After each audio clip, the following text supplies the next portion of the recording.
Bonjour à toutes, bonjour à tous, bienvenue sur cette première vidéo de la chaîne de code que je viens de lancer. Nous allons pour cette première vidéo construire un chatbot avec l'API de Gemini et nous allons utiliser pour le backend Nest et pour le front React. Alors c'est parti, on va tout d'abord créer un nouveau dossier. Voilà, on va l'appeler chatbot par exemple. Hop. Donc normalement si vous avez installé Visual Studio Code, vous devez ouvrir avec code. Et ça va vous ouvrir ici Visual Studio Code. Sinon, vous pouvez toujours ouvrir un terminal et utiliser la commande code espace point. Donc moi, je vais ouvrir avec code. Bien sûr, il s'ouvre sur l'autre fenêtre. Voilà. Donc, une fois que nous sommes là, on va faire un nouveau terminal. Et on se trouve bien dans Chatbot. C'est impeccable. On va installer, initialiser plutôt un projet en Nest. Alors, c'est parti. Nest new. On va l'appeler backend, vu que ça va être le backend. Hop, on va pas se prendre la tête. On choisit NPM. Et ensuite, on va faire la même chose pour un projet front. On va même faire un new terminal pendant ce temps. Voilà, hop. Et on va faire... ici, ça va être un projet React, du coup, pour le coup. Et donc, la commande, c'est npm... Je reviens sur le côté parce que je ne me rappelle plus. Create vite let's test pour avoir la dernière version. Le nom du projet, donc ça va être front-end. Et on peut faire -template React. Petite erreur. J'ai mis ma test au lieu de la test, bien sûr. Petite faute de frappe. Il en fallait. Hop. C'est parti. Donc là, on choisit en fait React. Voilà. Et on va prendre TypeScript plus SWC qui est un compilateur plus rapide fait en Rust. C'est parti. Et voilà, donc maintenant il faut faire cd front, c'est-à-dire aller dans notre dossier npm install. Et après on pourra run l'application avec npm run dev. Voilà pour l'installation. On se retrouve donc une fois installé. Tout ce que j'ai fait ici en attendant, c'est faire un clic droit ici et changer la couleur pour le back. J'ai mis du jaune. Pour le front, j'ai mis du bleu. Voilà, histoire de pas trop s'embrouiller. Et on va aller tout d'abord dans notre application back-end. Donc, on va cliquer là. Vous voyez, je suis dans le bon répertoire. C'est nickel. Et on va créer un nouveau module dans les sources ici. Tout simplement avec la commande magique nest generate. Alors, on peut mettre G tout court. Module, on peut mettre MO. Et le nom du module qui va s'appeler ici Gemini. On génère un module. Et voilà, il est là. Regardez, vous avez un dossier avec le module qui est ici. Normalement, le module s'est ajouté dans la liste des modules gérés par app. Donc, il est bien là, c'est automatique. Ensuite, on reprend la commande, on en vers le haut, et on va créer un contrôleur. Donc, on va changer le M par un C. Nest Generate Controller Gemini. Et on y est. C'est créé. Et normalement, le contrôleur a été appelé dans le module. Vous voyez, le module a listé le contrôleur parce qu'on l'a créé après. Il y a vraiment un ordre pour que ça se fasse automatiquement. Pas faire le contrôleur d'abord, sinon ça ne va pas marcher. Le module étant la source, vous devez d'abord créer la source qui va gérer tout, et ensuite vous créez le service et le contrôleur. Là, je vais créer le service.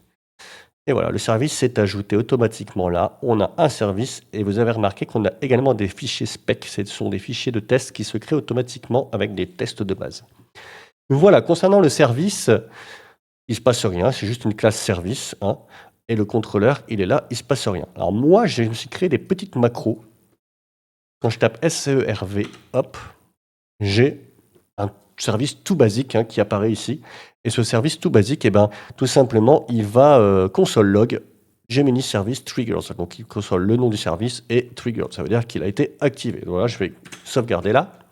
Et dans mon contrôleur, pareil, je me suis fait une petite macro. Donc, quand je fais CTRL, hop, je fais ça. Et ça me crée également un petit contrôleur. Alors, si ça vous intéresse d'avoir les macros, les raccourcis, les snippets, comme on dit, je peux vous les mettre quelque part. Dites-moi ça dans les commentaires si ça vous intéresse. Donc là, on crée donc un contrôleur qui est tout simple. Il va simplement dans son constructeur appeler la classe, voilà, le service, et créer un service. Et ce service, il va être appelé ici avec un await en async dans cette fonction. Et on va retourner la réponse. Voilà, tout simplement. Donc ici, je retourne rien, mais si je retournais un message, le message, il serait ici. Voilà, tout simplement. Donc, qu'est-ce qu'on a fait ici avec ce contrôleur? On va rentrer un petit peu dans les détails. Avec ce contrôleur, on a créé une route. Cette route s'appelle Gemini.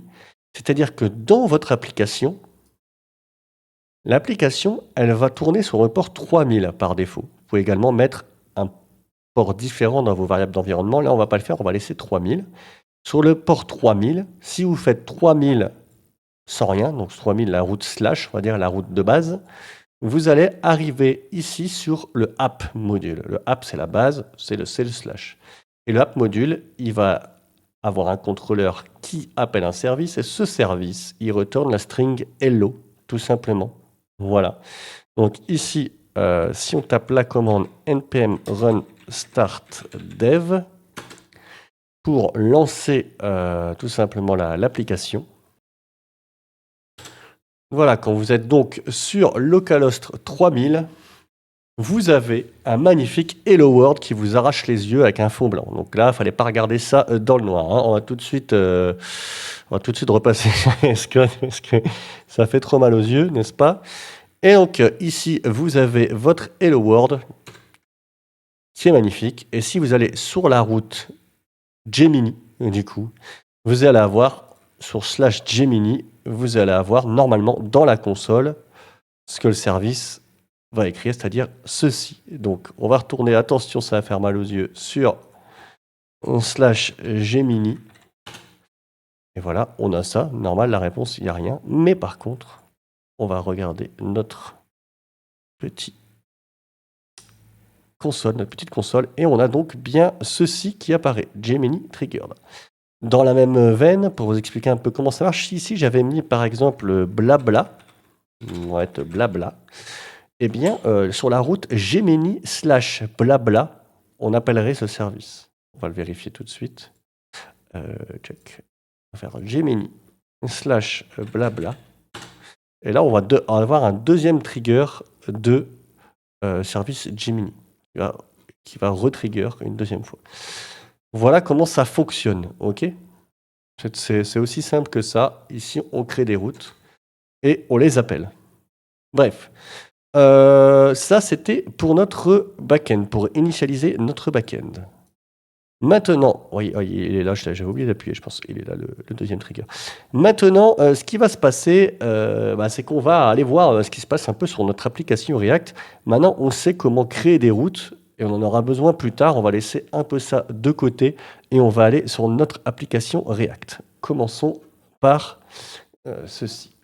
Donc, on change de terminal, bien entendu. On fait un npm run start, je crois, je ne suis plus sûr. Non, c'est pas ça. On va regarder parce que je me rappelle jamais selon les trucs qu'on utilise. On va regarder sur package.json. Qu'est-ce qu'il nous donne? Ça va être quoi? Ça va être npm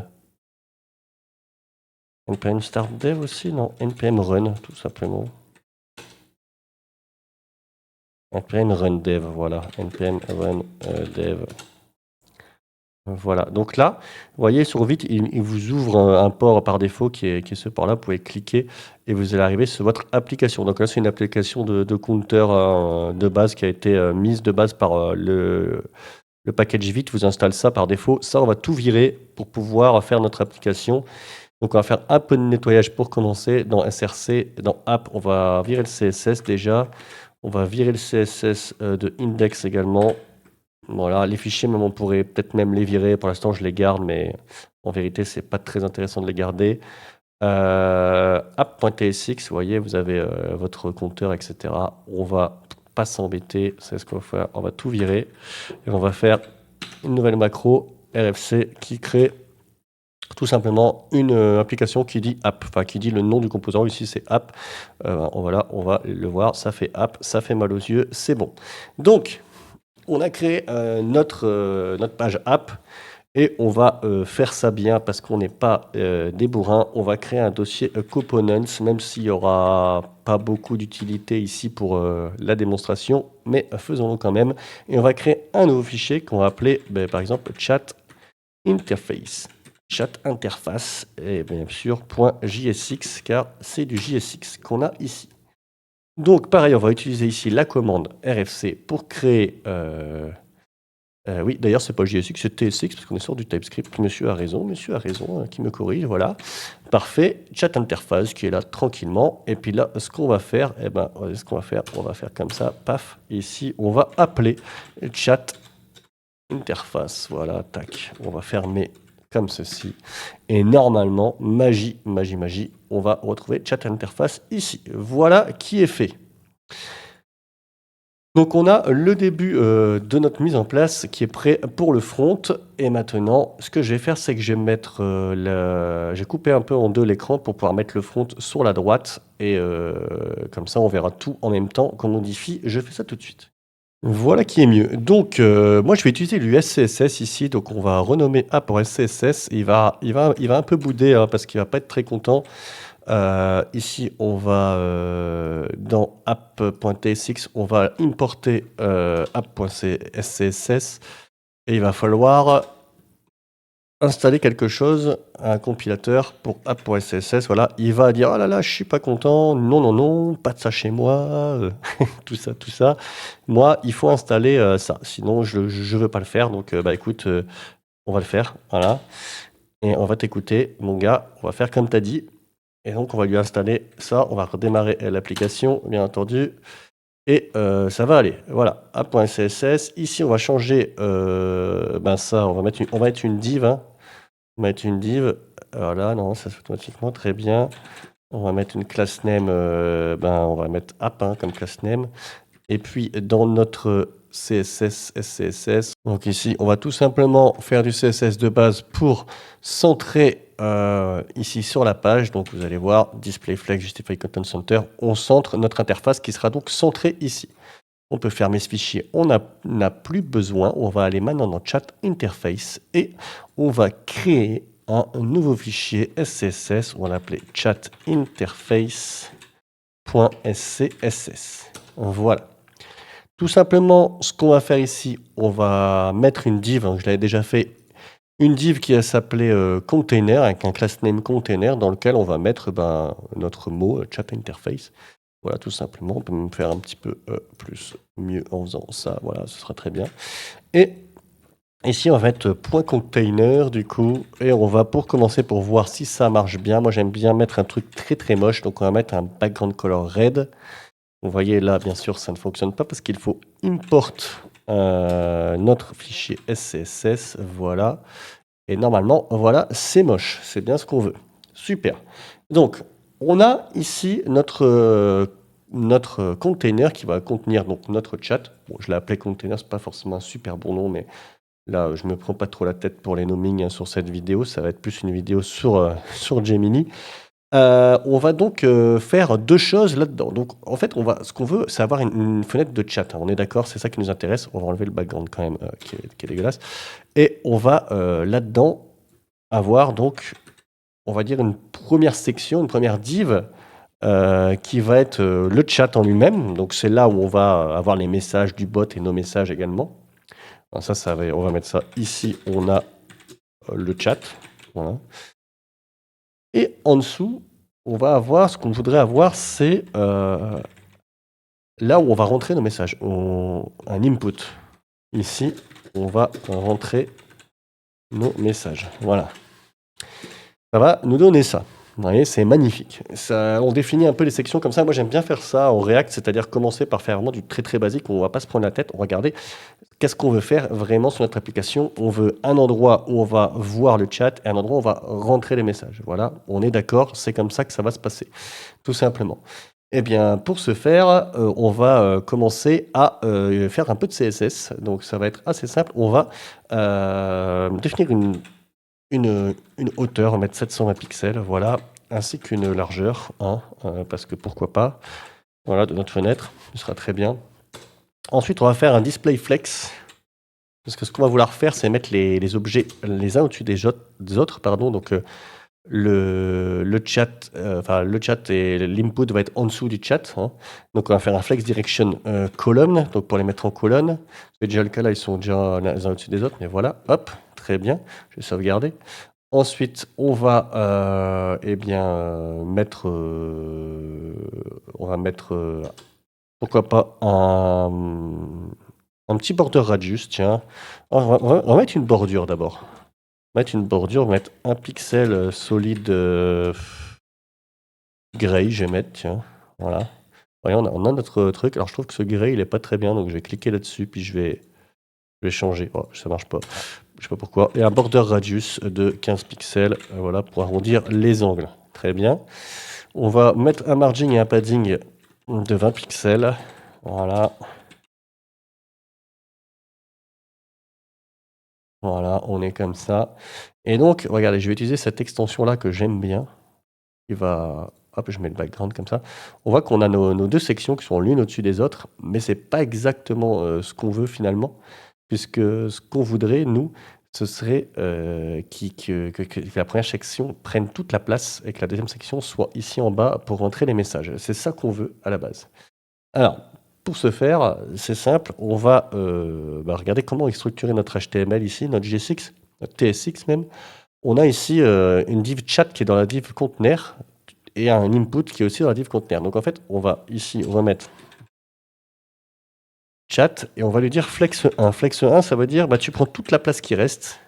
OK. Et ce que j'ai pas fait ici, par contre, attends, avant de flex 1, on va le commenter, ça, regardez. Hop. Important, c'est que j'ai pas fait de justify content pour leur dire space between. Ça veut dire que ces divs-là, elles vont s'écarter le plus possible. Voilà. On a une en haut, une en bas. Et maintenant qu'on a fait ça, on peut lui dire à lui, regarde, tu vas prendre toute la place qui reste. Donc il prend toute la place qui reste. Et ici, on a l'input. Donc là, on va voir le chat avec les messages à droite, à gauche, etc. Ça va parler. Et ici, on va voir l'input. Qu'est-ce qu'on peut dire pour l'input? On peut déjà modifier un petit peu sa taille. On peut lui mettre 40 pixels. Ce sera très bien. Pour le reste, on verra après, une fois qu'on aura mis vraiment un input dans l'input. Voilà, donc là, on a notre structure. Je vais enlever tout ça. On a un peu la structure du chat, on va dire. Hein, OK. On va dire que c'est comme ça. Ce qu'on pourrait faire également, on peut toujours changer un peu la couleur, par exemple, du container. On peut mettre un background couleur. Si je mettrais un light gray, ça donne quoi ici? Oh, c'est moche. Bref, ça on verra après si on veut faire un truc sympa. Donc, on a fait la base, on va dire, de notre structure. On a ce qu'on veut faire. OK. Maintenant, on va commencer vraiment à attaquer l'input. Donc, on va commencer par l'input. On sait qu'on a une classe input et dedans, on va mettre quoi, à votre avis? On va mettre un input, et oui, c'est incroyable, on va mettre un input pour faire de l'input. C'est dingue, hein, franchement, c'est dur à deviner. Alors, on va aller à la ligne, parce qu'on va avoir pas mal de choses à mettre dedans. On va mettre le type d'input, ce sera un type texte. Ok, ce sera du texte. On va lui donner un name. On va lui mettre input message, que c'est le message qu'on envoie. On va lui donner un class name, donc pour pouvoir le styler. Je vais lui donner input underscore message. Alors ici, j'utilise double underscore pour dire qu'en fait, c'est un peu le BEM là, en CSS, c'est-à-dire que vous avez block element modifier. Ici, j'utilise le bloc input et ici, c'est l'élément message qui est dans le bloc input. Voilà, tout simplement. Et voilà, la value pour l'instant, je vais pas mettre grand chose. Je sais même pas si je vais mettre quelque chose pour l'instant, mais pour l'instant, on va le laisser comme ça. On va les mettre string, on va les mettre comme ça. Hop, on va y mettre n'importe quoi. Vous voyez, la value, elle se met là. Et ensuite, on va mettre un placeholder. On va mettre entrer votre message. Voilà, donc si on enlève la value, bien entendu, on va voir le placeholder apparaître. Hop. Ça veut pas, voilà, entrer votre message. Là, il y a une value. On en aura besoin en fait de la value après, donc c'est pour ça que je l'avais rentrée. Je la mettrai après. Et ensuite, dans cet input, dans cette div input, avec l'input, ce qu'on voudrait également, c'est un bouton. Ah oui, on voudrait un bouton pour cliquer dessus. Un bouton pour dire on va envoyer le message, tout simplement. Et ce bouton, on va écrire envoyer. Voilà. Et puis ce bouton, on va avoir besoin de plusieurs choses. Déjà, d'une class name. Hein, ce sera input underscore button. Voilà. Il est là, il est magnifique. C'est pas truc qui nous intéresse le plus, la classe name, ce qui nous a intéressé le plus, c'est le onClick, qui nous permettent de cliquer. Bah, pour l'instant, on va console.log un magnifique clic. Voilà. Il va pas vouloir là du coup parce que voilà, il y a un problème de typage. Le console.log comme ça, il l'aime pas. Alors, je crois qu'on peut faire comme ça pour résoudre ça. Voilà, petite coupure, j'ai été appelé pendant que j'étais en train d'enregistrer. Donc, le onClick, on va mettre un petit console.log comme ça, onClick. Regardez, si on enlève, on ouvre la console, hop, on appuie sur le bouton. Est-ce que ça va cliquer ou pas? On n'a pas sauvegardé, donc ça marche pas. Et oui, ça fait clic, c'est super, ça marche. Bon, bref, ça sert pas à grand-chose, vous l'avez vu, mais ça fonctionne. Donc, on a notre bouton qui est prêt avec son petit onClick et on va lui ajouter également un disable qui va nous servir plus tard. On va le mettre à false pour l'instant. Ce sera en fait pour dire, bah, écoute, le bouton envoyé, quand il y a un message qui est en train de charger, ça ne sert à rien de le mettre actif. On va attendre la réponse. Voilà, tout simplement, ça va nous servir à ça, le disable, mais on l'utilisera donc plus tard. Donc là, ce qu'on voudrait faire, déjà, on va mettre un peu de style dans nos boutons parce que c'est un petit peu moche. Donc au niveau de l'input, on va faire un display flex également. On va faire un justify content space between également. Donc ils vont se mettre là, les uns comme ça. On va aller sur le premier élément qui s'appelle message, je crois, input message, ouais c'est ça.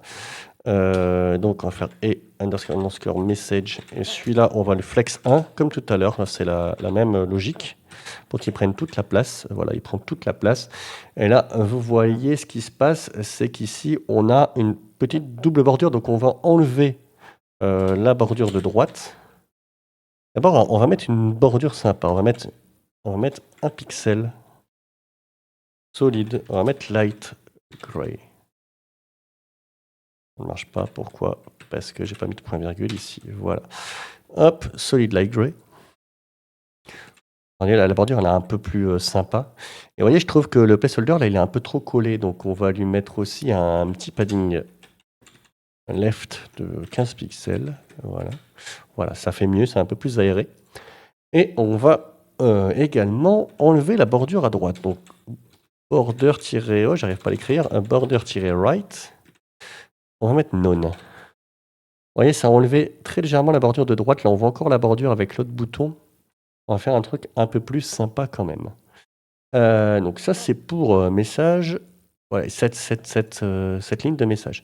Alors, c'est pas ouf, parce que quand on clique dessus, ça fait moche. Vous voyez, il y a un gros truc, et la bordure là, elle revient, c'est pas beau en fait. Donc, pour faire ceci, nous allons tout simplement utiliser le focus-visible et on va enlever l'outline, on va le mettre à none et on va remettre la même border qu'ici, voilà, on va la copier, tac, on va pas s'embêter. Voilà. Et comme ça, maintenant, quand je vais dedans, voilà, ça fait plus le truc moche. C'est mieux, je trouve, personnellement. Voilà, donc là, on est pas mal. Peut-être que le placeholder, on peut également le modifier. On peut faire placeholder, on peut lui mettre une petite opacity pour que ce soit un petit peu moins voyant. 0.6 par exemple, voilà, le placeholder il se voit moins, moi je trouve que c'est plus joli. Voilà, bon cela c'est vraiment du détail. Et puis on va aller sur le bouton maintenant et underscore button. Et sur ce bouton, on va lui mettre également une border, la même du coup, hein, tant qu'à faire. Voilà, on a mis une ligne en plus là, on va éviter. Et on va mettre un border, cette fois left à none. On va enlever la bordure à droite. On va mettre un cursor pointer et un padding left à 15 pixels. Ouais, ce sera pas mal. J'ai oublié le point virgule ici. On sauvegarde, bam, et voilà. Là, on a un truc pas mal, vous voyez. Alors ici, je peux taper un message. Bon là, vous voyez, ça ne va rien faire forcément parce qu'on n'a rien plug pour l'instant. On peut taper un message et on peut pas faire grand-chose avec. On va s'occuper de ça. On va s'occuper de ça. Quand on clique, ça fait un truc dans la console. Est-ce que ce qu'on veut que ça fasse, c'est envoyer le message, bien sûr. Donc, on va créer une fonction qui va gérer ça, qu'on va appeler handle send message. Voilà, on va la créer, cette fonction. On va la créer ici, là-haut. Hop. Const handle send message. Alors, est-ce qu'on va la typer tout de suite? On va pas forcément la typer tout de suite parce qu'elle va pas mal évoluer, hein, cette fonction. Hop. Alors là, ce qu'on peut faire, par exemple, c'est console un truc pour voir si ça marche. Voilà, console, on va console message. Voilà, tout simplement. On fait étape par étape toujours. Regardez, hop, on va clean ici. Et hop, message. Message. Bon, bien sûr, nous, c'est pas message qu'on veut, c'est le message qui est écrit là. Nous, ce qu'on veut, c'est récupérer ça, donc je viens de le dire, excusez-moi. Donc on va devoir stocker ça dans une variable de state. On va faire un useState. Là, je me suis fait une petite macro également. useState, donc qu'on va importer from React, et on va l'appeler input message. Et au départ, ce sera une string vide. Et on va importer ça depuis React. Et on va typer ça par contre directement parce qu'on a une string ici et on sera sûr que ce message sera une string. Et donc, ce qu'on voudrait, nous, ce serait voilà, message, virgule, input message. Enfin, message, deux points, tu vois, le message que j'ai mis, ça va être l'input message. C'est ça qu'on voudrait log. OK? Bon, là, mon input message, c'est ça. C'est rien du tout. C'est une string vide. Comment je vais faire pour récupérer la valeur de ce message, tout simplement? Eh bien, on va utiliser ici dans l'input, hop, vous voyez, c'est pas très bien indenté tout ça. On va utiliser dans l'input, on va utiliser l'attribut value. Et là, l'attribut value, on va lui mettre input message, déjà. Voilà, ça, c'est très bien. Alors, attention, là, on a un warning classique de React qui nous dit que voilà, il y a un problème de contrôle sur les composants. On va s'en occuper par la suite. Et donc, hop, là, je ne peux pas changer. Il va falloir que j'utilise la fonction onChange qui va du coup faire appel à une fonction qu'on va créer, qu'on va appeler handle input change. Voilà, elle n'existe pas cette fonction. On va la créer ici.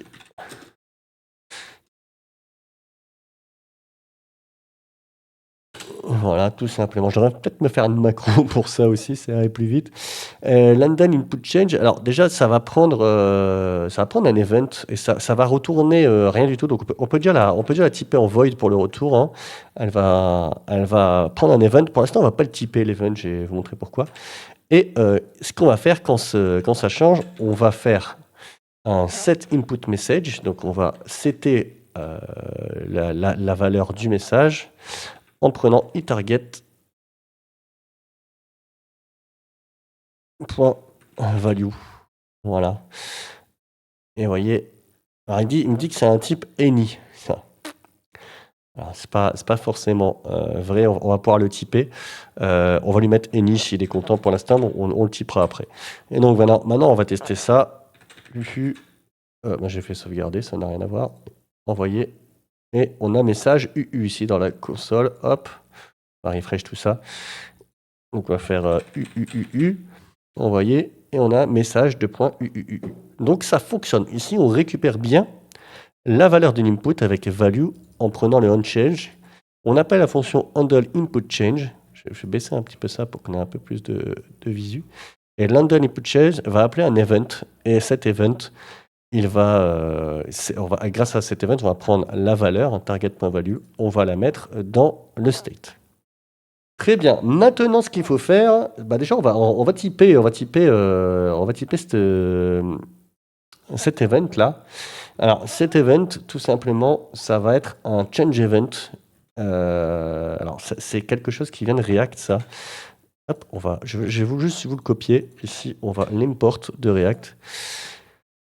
Voilà, ça se type comme ça. Faut le savoir. C'est un peu tricky, mais c'est comme ça que ça fonctionne.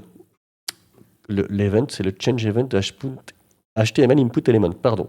Ensuite, eh bien, on va faire autre chose. C'est que nous, ce qu'on aimerait bien faire ici, c'est pas devoir toujours cliquer. Puis quand on clique, vous voyez, le message y reste. Donc ça, c'est quand même pas cool. C'est-à-dire que quand on veut envoyer le message, on a quand même envie de faire un premier truc. Ok, on console log le message, mais moi, ce que j'aimerais bien aussi, c'est que la valeur qui est là, elle soit reset, entre guillemets. Okay, c'est-à-dire qu'on n'ait plus le message qui reste. Vous voyez, j'ai mon message qui reste là. Ah, j'ai appuyé sur Enter, mais ça ne marche pas pour l'instant. Je l'envoie, message qui reste, il reste. Voilà. Donc moi, quand je l'envoie ici, j'aimerais bien que ça se remette en string vide, en fait, tout simplement. Hop, je l'envoie, hop, ça y est, ça s'est mis en string vide, ça s'est effacé. Donc ça, déjà, c'est une première chose qu'on a envie de faire. Il y a une autre chose qu'on a envie de faire, on a envie de surveiller l'input pour surveiller que la touche entrée soit appuyée. Si elle est appuyée, on veut faire quelque chose. Donc, on va utiliser le onKey down capture qui est là, et on va créer une fonction qu'on va appeler handle key down. Et cette fonction, on va la créer juste là. Voilà.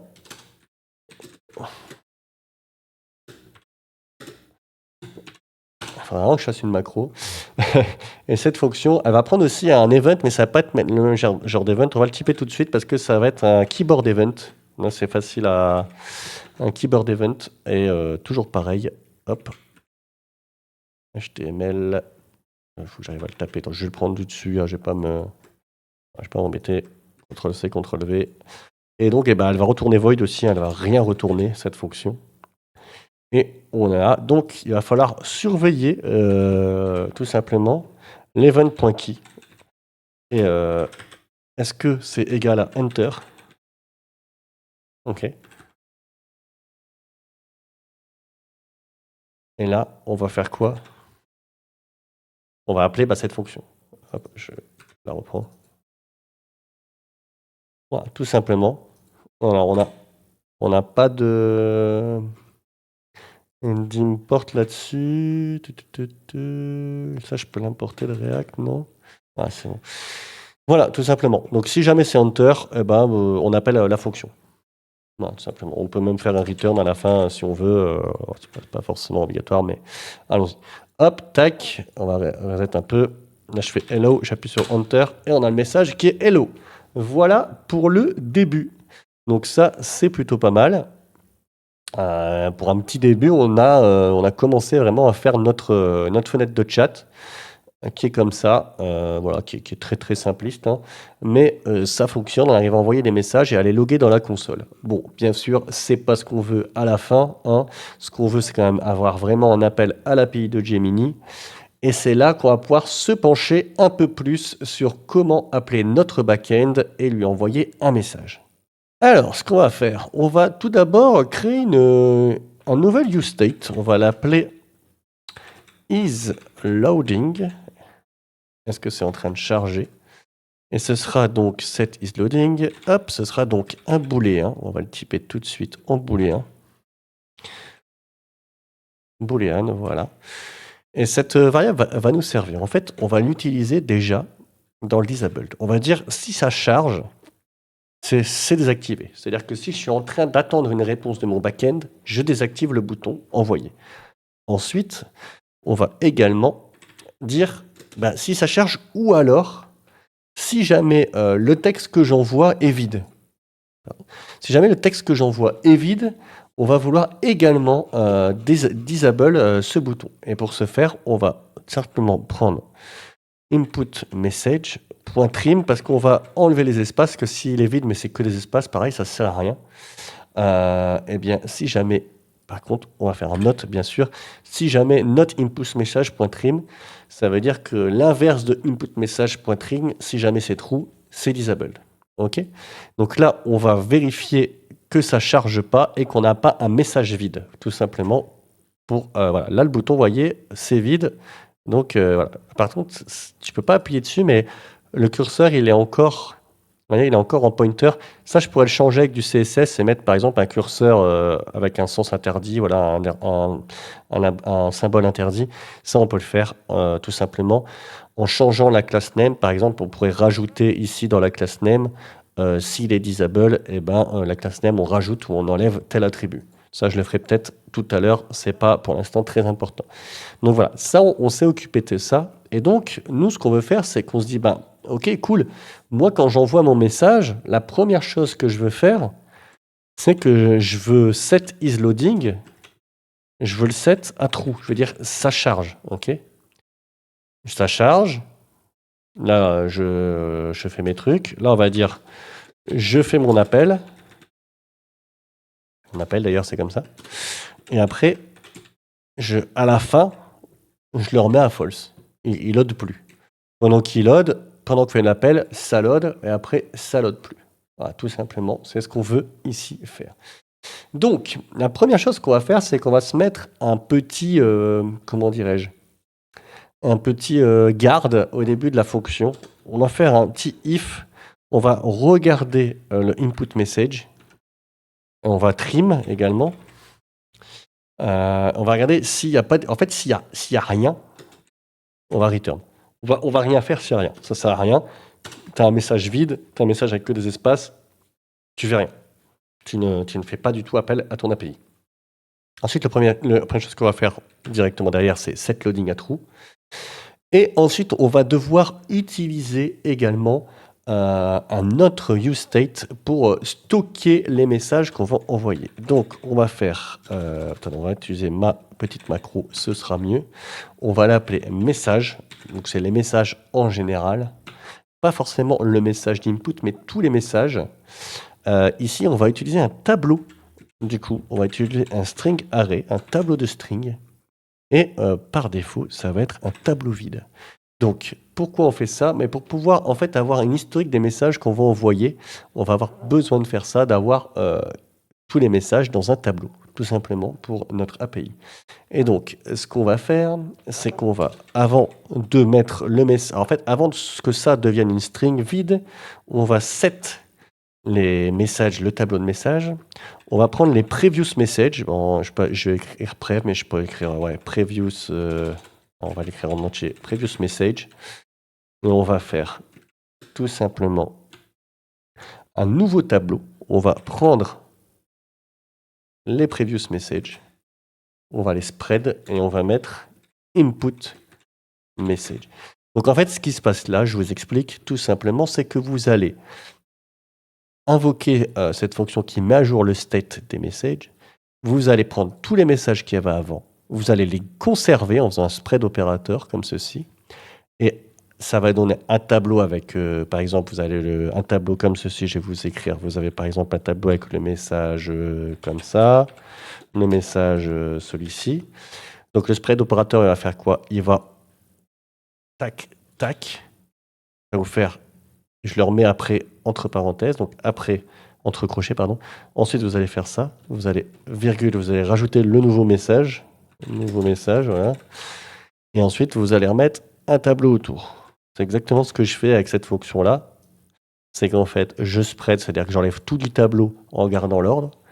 Je rajoute à la suite le nouveau et je remets tout dans un tableau, tout simplement. Donc, une fois que vous avez fait ça, on pourrait par exemple, tenez, on va utiliser ma super macro de console log. On va console log un message, AKS, à ce moment-là. Pourquoi pas. Hop. Voilà, une fois que vous avez fait ça, donc vous avez réussi à trouver, vous avez réussi pardon, à mettre les messages dans ce tableau de messages. Ça, on va le garder pour la fin, ce sera à la fin de l'appel qu'on va reset ce truc-là. Et donc maintenant, on va faire notre rappel à notre API. Donc je fais mon appel tout simplement. On va utiliser un bloc try-catch. Voilà, on a une erreur ici, normale. Et on va utiliser la méthode fetch. Alors, concernant cette méthode fetch, nous allons appeler notre endpoint qu'on a créé précédemment avec Nest, bien entendu. Et donc, on va faire const response égale await. Alors, on va devoir await la réponse. Donc, forcément, si on await, d'ailleurs, on va avoir une erreur ici qui va nous dire on ne peut pas await si ce n'est pas async. Donc, on va devoir mettre cette fonction en async. Asynchrone. Tout à fait. Non, c'est pas celle-là. D'ailleurs, je l'ai pas mis au bon endroit, excusez-moi. Cette fonction en async, donc je disais. Donc, réponse, on va mettre response, hein, c'est mieux, on n'est pas chez Disney.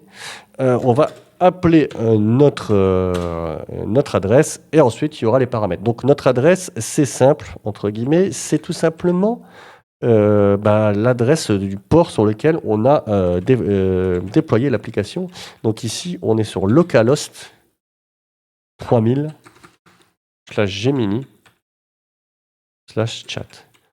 Alors, vous pouvez remplacer cette adresse par un nom dans une variable d'environnement, bien entendu. Hein, quand vous déployez en prod, là, on met une adresse en dur, hein, mais voilà. Ici, on va appeler ça en local. Et quelle méthode on va utiliser? Eh bien, ici, on va utiliser une méthode post parce qu'on va envoyer notre message. Donc, on va poster le message, voilà, donc, tout simplement. Et on va, grâce aux headers, on va donner un peu de détails. Le content type, voilà, qui va être application/JSON. Et le body, hop. Le body, ce sera mieux si c'est bien écrit. Alors, on va utiliser JSON.stringify, même si pour l'instant, on n'envoie qu'une string, parce qu'on ne va pas envoyer une string, on va envoyer un objet message avec la clé message et envoyer input message. Voilà. On va envoyer l'input message, envoyer le message qu'on vient de rentrer. En fait, c'est pour ça qu'il ne faut pas les reset tout de suite parce que certes, on stocke tous les messages dans l'arrêt de message, mais là, on lui envoie le message qu'on vient de taper, donc l'input message. Message, on devrait même dire. Ensuite, toujours dans le bloc try, on va récupérer les datas. On va await response et on va invoquer la fonction texte. Alors, je vais vous montrer ça. Parce qu'en fait, quand on récupère que la réponse, malheureusement, on n'a rien. On a une réponse avec une fonction exécutée qui est la fonction texte. Il faudrait que je vous montre ça en fait, mais pour l'instant, je vais taper la fonction texte, voilà. Et puis, tenez, on peut console log les datas. Voilà, ce sera très bien pour commencer. Et donc, vous voyez ici, on va appeler localhost Gemini chat. Donc, dans mon contrôleur, qu'est-ce qu'il faut faire? Regardez, j'ai une méthode post et j'ai une route chat. C'est pas du tout le cas ici parce que dans mon contrôleur, on n'a pas cette route. Il va falloir la créer. On a une méthode get et on a une route Gemini / rien du tout.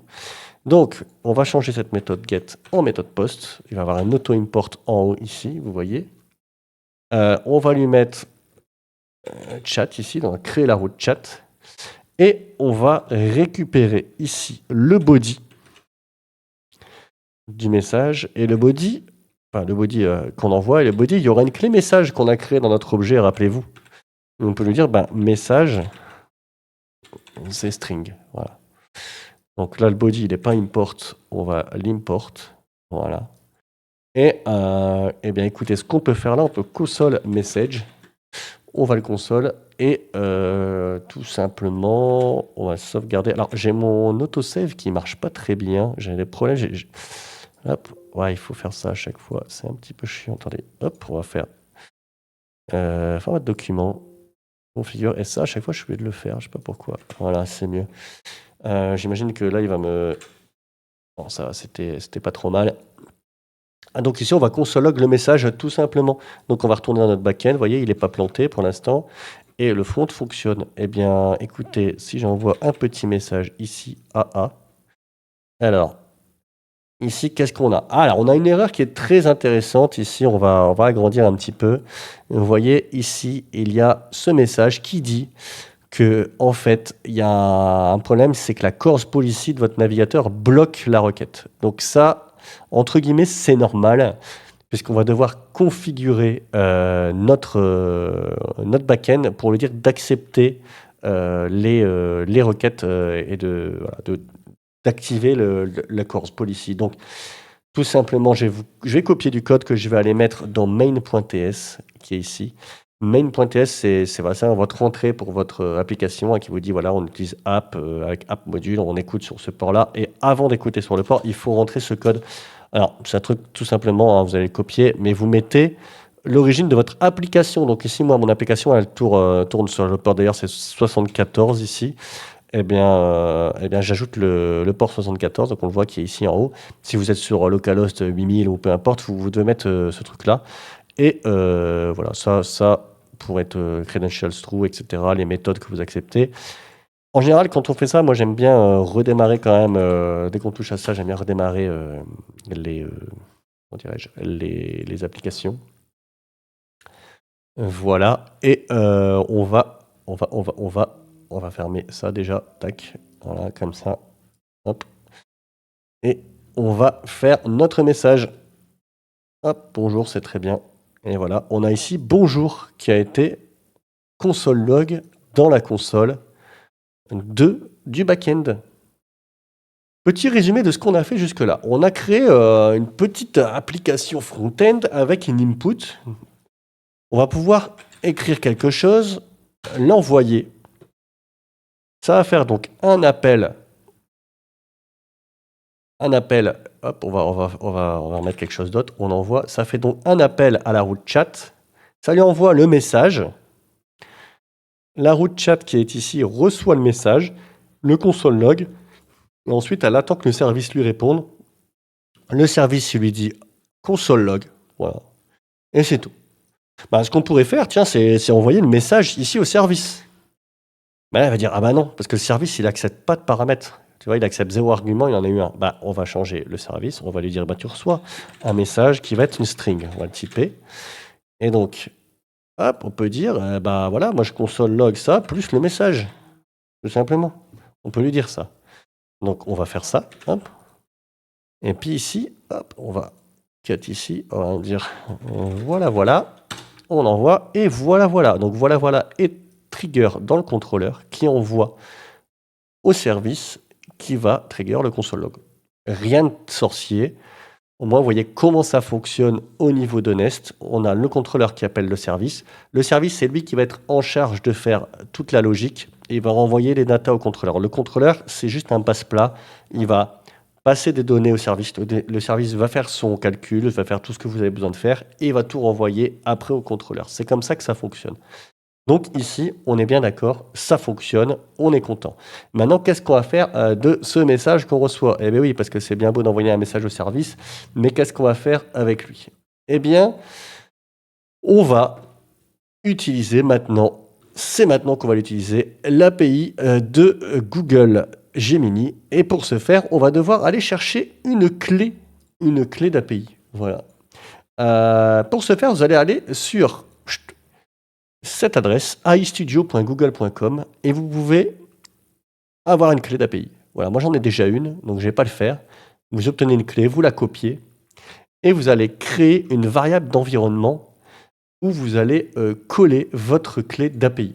Donc, une variable d'environnement, c'est tout simplement dans votre fichier backend, donc on va bien fermer le front-end pour ne pas se tromper. Hop, dans votre dossier backend, vous allez faire un nouveau fichier, vous l'appeler .env. Voilà. Et ce fichier-là, il faudra l'ouvrir et vous allez ici mettre votre clé. Donc vous allez, moi on va l'appeler Google API Key, je pense. On va l'appeler comme ça. Allez, Google _API _key égal. Et là vous mettez des guillemets et vous collez votre clé. Voilà, je ne vais pas vous montrer la mienne parce qu'elle est privée. Et une fois que vous l'avez fait, eh bien, on se retrouve pour la suite. On se retrouve donc une fois qu'on a fait ça. J'ai coupé le serveur, voilà, en faisant CTRL-C.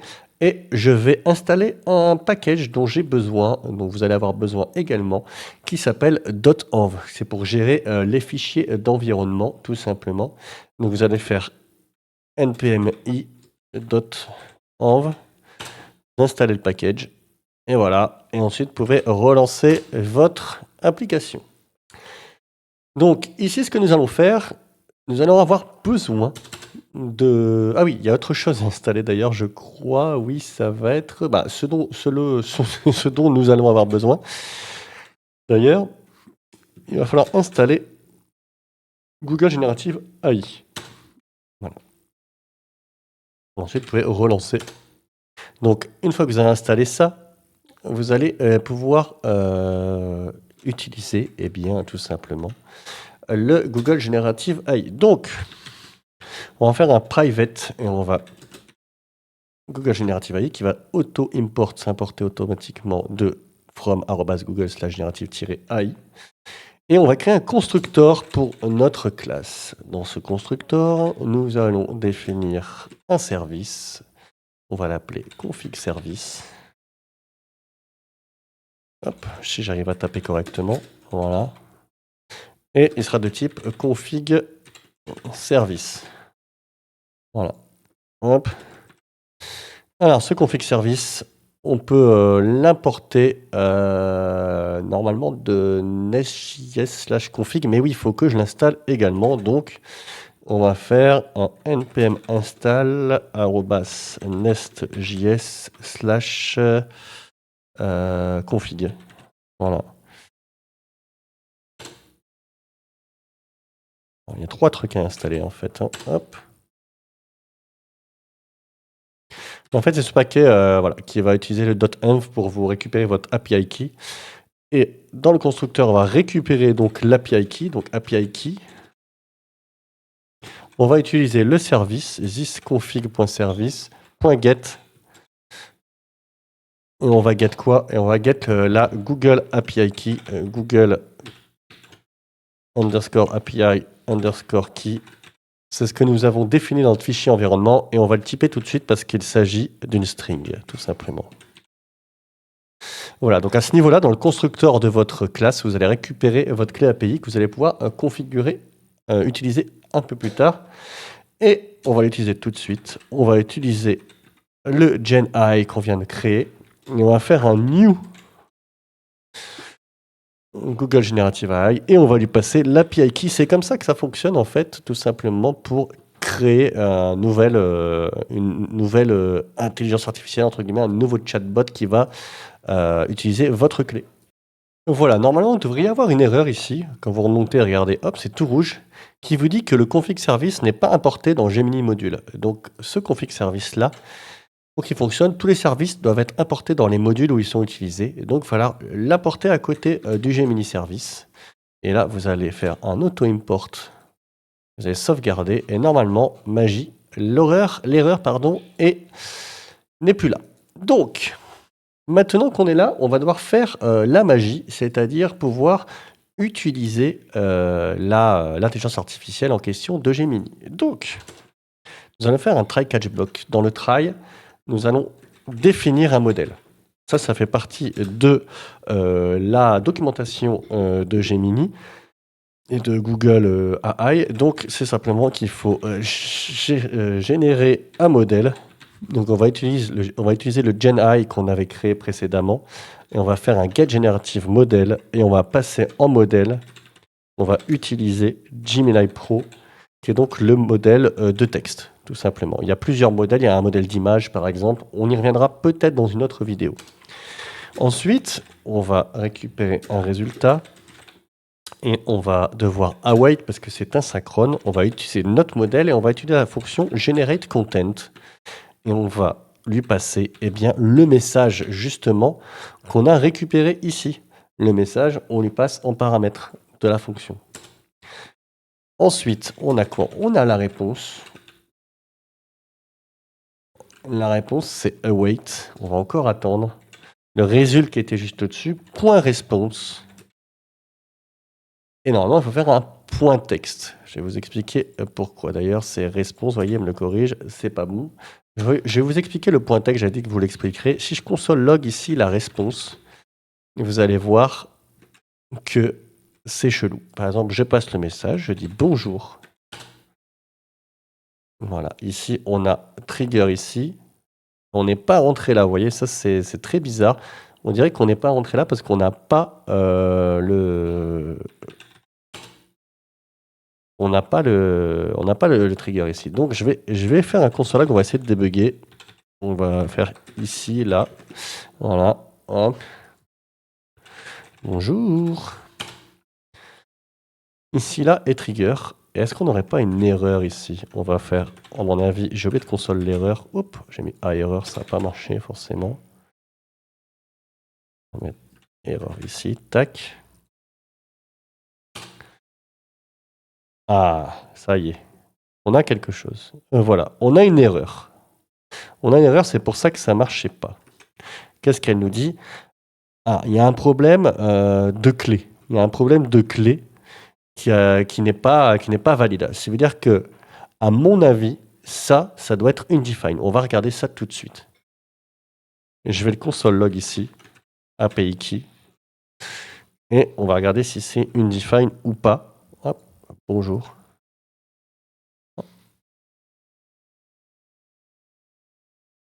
Message, Gemini Service, ici, là.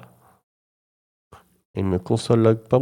Elle est undefined, c'est bien ça. Donc quand c'est ça, c'est qu'il y a un problème de configuration ici, de la récupération de la clé API ici. Donc on va aller vérifier ça tout de suite.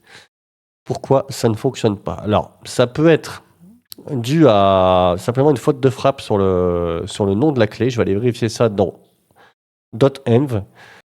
Et oui, j'ai trouvé à quoi c'était dû, effectivement. J'avais oublié quelque chose. J'avais oublié d'importer dans mon app module. Voilà, ici. J'avais oublié d'importer le config module également qu'il faut importer pour que voilà, ça peut rendre les variables d'environnement accessibles globalement à toute l'application. Donc on va redémarrer l'application. Alors par contre, ce que je vais faire, c'est que je vais enlever le console log de mon API key, hein, sinon vous allez l'avoir. Hop, voilà, tout à fait, tac. Et puis on va redémarrer ça. Et alors, attention, suspense, on envoie du bonjour. Voilà, là c'est bien, regardez, on n'a pas l'erreur. On a bien le ici, là, qui est console d'ailleurs, qu'on va pouvoir effacer. Et on a la réponse, et vous voyez, la réponse, elle est comme ça, c'est pas ouf. Mais en fait, on a une fonction texte ici, c'est une fonction, et c'est celle-ci qu'il faut appeler réponse.text. Voilà, donc ici, si je console log réponse.text, par exemple, maintenant réponse, du coup, je suis bête, c'est la ligne juste au-dessus, réponse, voilà, tac. Eh bien écoutez, je vais lui dire encore bonjour à celui-là. On va voir ce qu'il nous répond. Et il nous répond bonjour à vous aussi, quand puis-je vous aider aujourd'hui? Et voilà, on a réussi à faire appel à l'API de Gemini et qu'elle nous réponde, mais ce n'est qu'une première étape, car après ce message, il va falloir l'afficher, et surtout, ce qu'il va falloir faire, c'est avoir un historique des messages pour avoir une conversation plus profonde que une question, une réponse, une autre question, une autre réponse. On va faire ça tout de suite. On va donc se retrouver ici sur le fichier Gemini Service. Et tout ce texte-là que j'ai surligné, eh bien, je vais le commenter pour l'instant, puisque nous allons partir sur un autre type de réponse. Cette fois, on va faire un chat avec un historique. Donc tout simplement, là, ce qu'on avait fait, c'était des messages indépendants les uns des autres. Vous pouvez poser une question, il y avait une réponse. Et maintenant, on a envie qu'il y ait un historique sur le chat, afin que notre modèle de langage nous parle et nous réponde de manière interactive. Donc tout simplement, ce qu'on va créer, c'est une constance chat, et on va utiliser le modèle qu'on a créé juste au-dessus, et on va utiliser la fonction startChat. Et en paramètre de ce startChat, on va lui passer un history. Voilà. C'est ça qu'on doit passer un history. Donc, il va dire, voilà, regardez, il y a un truc très intéressant là. Il va dire the following history is missing the following property from the type content array. Donc là, vous voyez, on a un history, mais il n'est pas défini. Donc nous, ce qu'on veut, c'est utiliser un historique qui est justement ce typage content array. Donc ici, on va lui passer également à la fonction, on va lui passer history. Et on sait, ah, le chat a cassé quelque chose chez moi, c'est génial.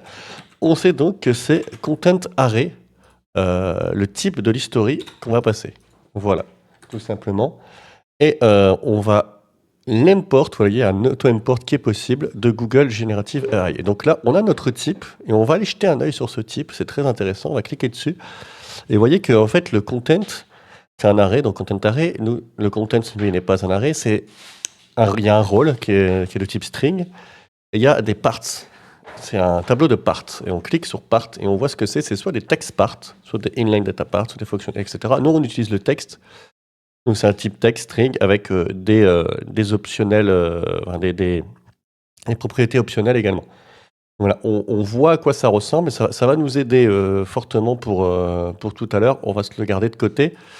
Et donc, on sait que maintenant, cette fonction-là, elle a besoin du message qui est aux forme string et d'un historique qui est aux forme content array. Ça, on va donc devoir également le passer ici en paramètre. On va devoir avoir un history. OK, mais on l'a pas là, il faut le récupérer depuis le body. Donc, on va reprendre ça. Hop. Remplacé par history. Et ici, on va mettre, c'est un content array. Voilà, on va devoir bien sûr l'importer également. Voilà, donc ici, nous avons notre fonction qui a changé ses paramètres.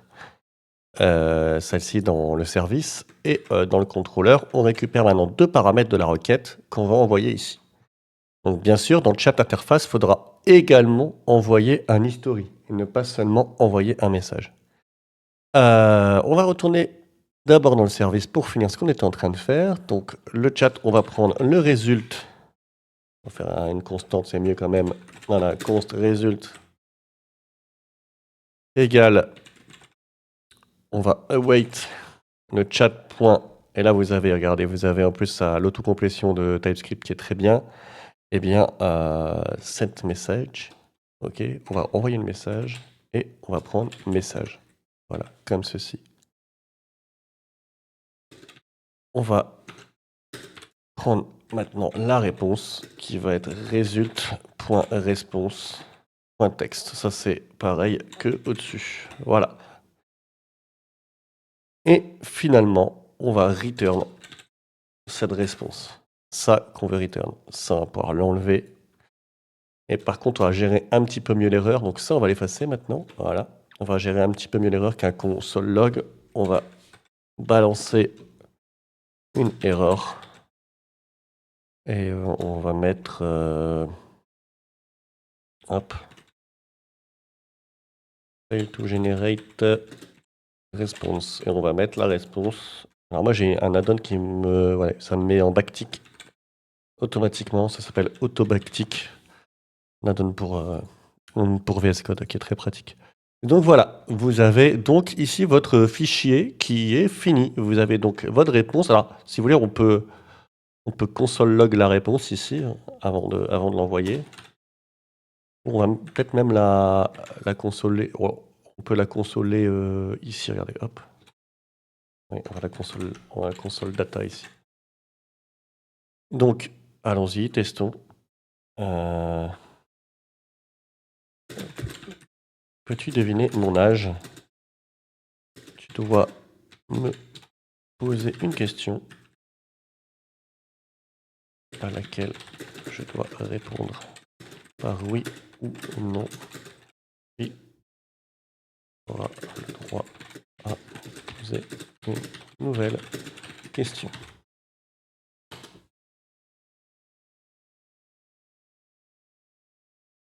Alors, il faut que j'aille dans le back-end hein, pour regarder ça. Ah, non, forcément, ça ne va pas marcher parce que l'history, je ne l'envoie pas là. Je suis bête. Eh ben oui. On n'envoie pas l'history là. On n'a pas la notion d'history. Donc, forcément, cette longue question que j'ai tapée, ça va pas fonctionner. Et oui. Puisque là, on est d'accord qu'on appelle ici notre point d'entrée, notre point d'API, entre guillemets. Ici, on l'appelle avec un body qui est juste le message. Donc nous, ce qu'on veut, en plus du message, ce qu'on veut, c'est on va devoir passer un history. Alors, ça va être quoi cette history? Haha. Eh bien, on va créer ici un history. On va l'appeler chat history. Voilà.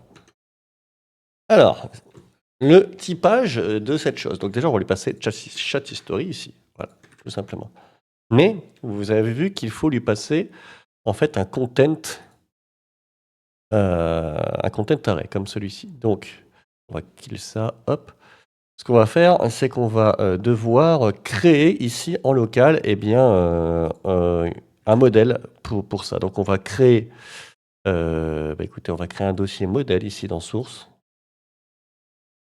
le folder. On va l'appeler models. Et on va créer un nouveau fichier, on va l'appeler chat.models.ts. Voilà, donc on va devoir créer un modèle qui ressemble au modèle qu'on a vu tout à l'heure. Donc je vous le remets un petit peu, on va cliquer dessus. Hop, allez, check. On va diminuer là. Ah, j'ai plus besoin de ça en fait. Voilà, on galère un peu. Donc ici, on clique et vous voyez, on a donc le content, c'est role et les parts. On va pas prendre exactement parts comme il se doit, puisqu'en fait, les parts, text parts, et c'est un texte string. Donc nous, on va reprendre ça tout simplement. Donc on va faire export type. Comment on va l'appeler? Eh bien, on va l'appeler content. Ça va donc être...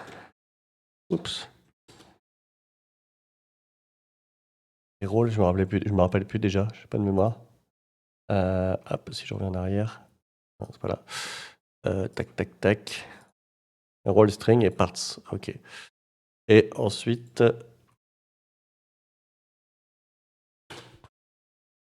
parts. Et ça, donc, nous, ça va être un objet texte string.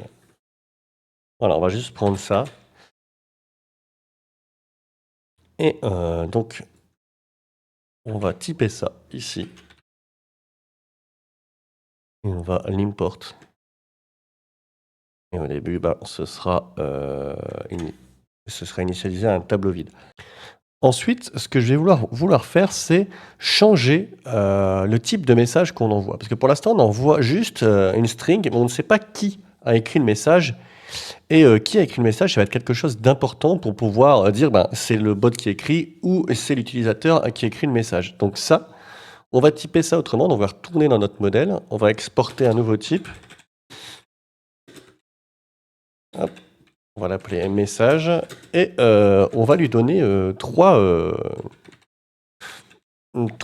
propriétés. Donc on va commencer par le content. Donc, le content, ça va être le message en lui-même, donc ça va être la string. OK. Et ensuite, on va lui demander est-ce que c'est l'utilisateur qui envoie le message ou pas. Ça va être donc un boolean. Pour finir, on va prendre un timestamp. Le timestamp, ça va être une date. Alors ça va être bien pour mettre en fait l'heure à laquelle le message a été envoyé, par exemple.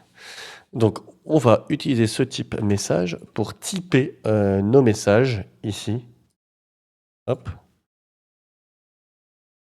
Et voilà, il va falloir importer, bien entendu, ce type. Et donc ici, on va avoir des erreurs forcément, puisque maintenant, on n'a plus rien à voir. Donc, ce qu'on va faire en premier lieu, c'est que ici, vous voyez, cette fonction, elle fait quoi? Elle prend en charge l'envoi d'un message. Donc, c'est l'utilisateur qui envoie un message, bien sûr. Donc, on va commencer par ici ajouter le message de l'utilisateur. D'abord, on a l'utilisateur qui envoie un message, donc il faut le stocker dans l'history, l'utilisateur, voilà. Et il faut créer son message, et avec le type qu'on a créé. Donc, on va l'appeler userMessage. C'est de type message. Hein. Et on va le définir comme suit. On va avoir un content. Le content, donc ça va être l'input message qu'on a envoyé. On va avoir isUser à true. On va avoir le timestamp. Non, hop, le timestamp. Qui va être un new date. On va faire un new date. Voilà. Donc on a créé user message ici. Maintenant, il faut qu'on l'utilise ce user message. Donc, dans le set message, ce qu'on va faire, c'est que on va envoyer user message, parce que maintenant, les messages, ce sont ce type-là, et c'est ce type-là qu'on a créé, donc on peut stocker ça dans ce state. J'espère que c'est clair pour vous. Là, ce qu'on a fait, je résume, c'est qu'on a créé un type pour le message qui soit un peu plus détaillé pour qu'on ait un peu plus de data sur qui envoie le message à quel moment. Ensuite, on a mis à jour le state pour que ça colle à ce type de message. Jusque-là, c'est assez simple. Et maintenant, ce qu'il faut faire, c'est s'occuper du chat history. OK?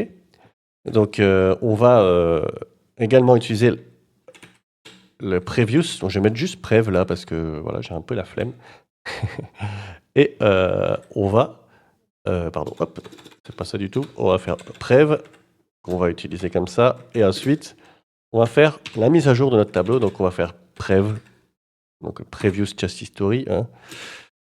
Et on va devoir construire un objet de type content. Donc, on va devoir avoir un rôle et des parts qui vont être un array avec un objet texte et string dedans. Ok. Donc, tout simplement, ici, on va avoir notre rôle que j'arrive pas à écrire. Voilà. Et le rôle, ça va être user.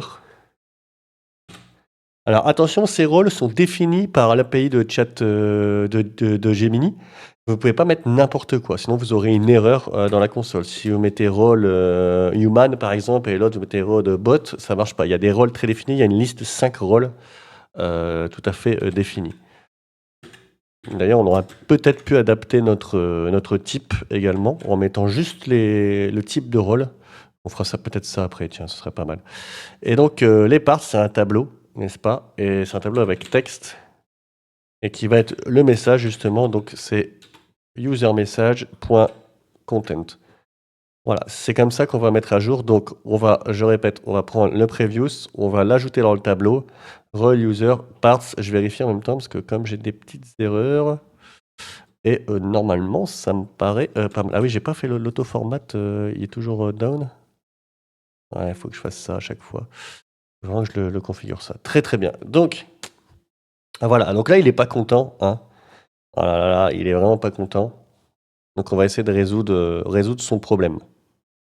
À mon avis, c'est un problème de typage. Donc on va aller checker. On va aller rechecker le type. Là, parts, text parts. Hop.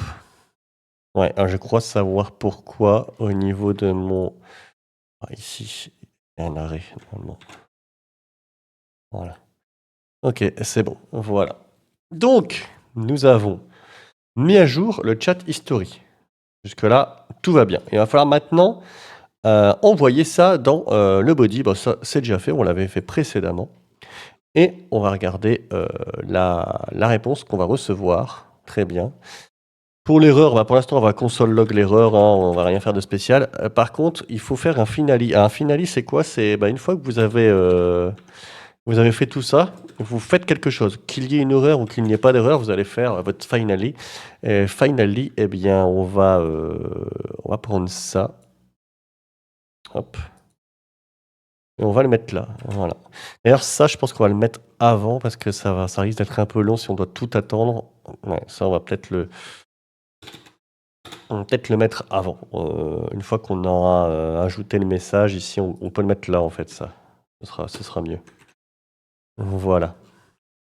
Voilà, on a passé ici le chat history, on a tout ce qu'il faut, le message est du bon format. Eh bien, on va tester tout ça. On va aller là pour commencer dans le back-end. On va dire bonjour, tiens, pour commencer, tiens. Est-ce que ça fonctionne? Donc, là, qu'est-ce qui se passe? Hop. Ah oui, je sais, je sais ce qui se passe parce qu'en fait, le port, regardez, ce qui s'est passé, c'est qu'en fait, là, je suis le lendemain quand j'enregistre. Et ici, le port, il a changé comparé à ce que j'ai fait avant. Et bien, du coup, il va falloir mettre à jour ce port dans notre application back-end pour lui dire que tu peux prendre ce port-là, mon gars, ça va passer. Ça, c'était dans main, ici. Hop, on fait ça. On save. On va quand même le relancer, là. Hop. Et normalement, ce serait pas mal. Allez, on tente un petit bonjour. Voilà. Bonjour. Oh là là, data, c'est bonjour. Donc, ici, on est où? On a été là, on a console log data, bonjour, ok. On a console log le fait qu'il trigger le service est ici. On a trigger le message, mais regardez, là, il ne s'est rien passé. C'est quand même bizarre, donc on va essayer de débugger tout ça. Comme d'habitude ici, je vais faire un petit console.log pour voir si je rentre bien dans mon try. Réessayons ce petit bonjour. Je rentre bien dans mon try et on va console log la réponse ici. On va voir.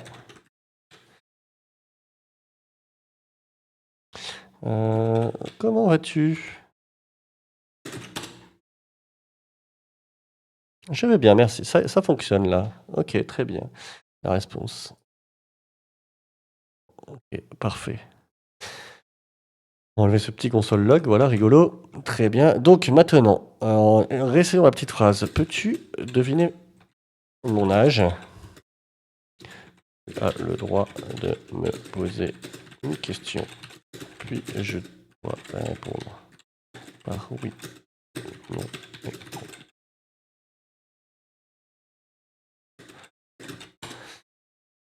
On va voir si ça fonctionne. As-tu moins de 50 ans? Oui. J'ai plus de 20 ans. Oui, oui, on va faire. Voilà, vous voyez. Là, on a bien l'historique. Il se rappelle de ce qu'il a posé. Et donc, eh ben, ça fonctionne. Tout à fait. Ah, c'est marrant. Tu as plus de 30 ans? Oui. As-tu plus de 20 ans? Hein, c'est un peu débile, ça, comme question, mon gars. C'est bizarre. Il tourne en boucle, là, j'ai l'impression, notre pote, non?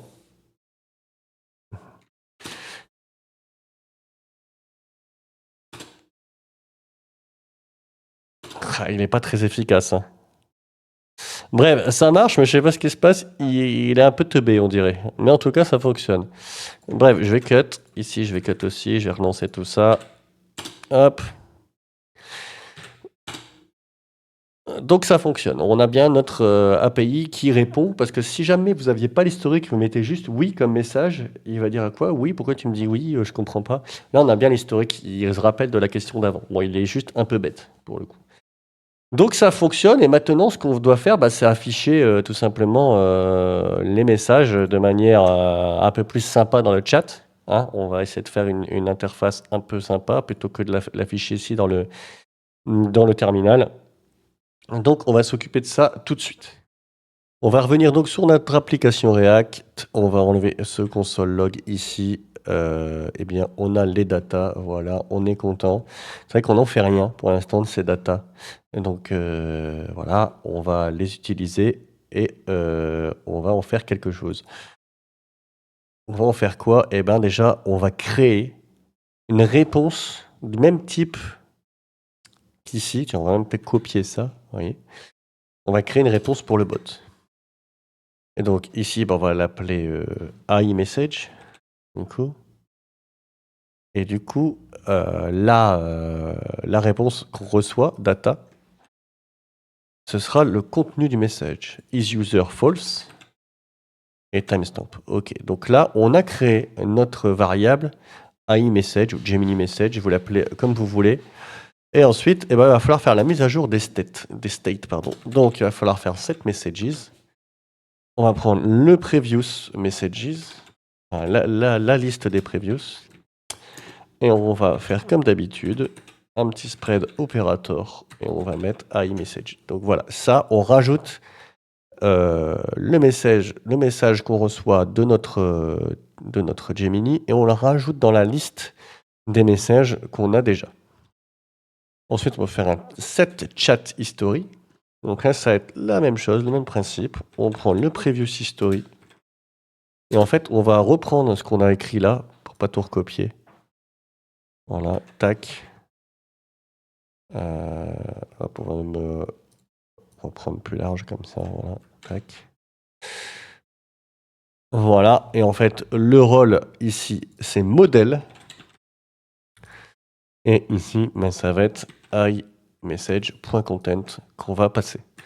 Donc là, on va avoir un iMessage et un Gemini Message qui vont être mis dans la liste des messages et leur history va être mis dans la liste de l'historique.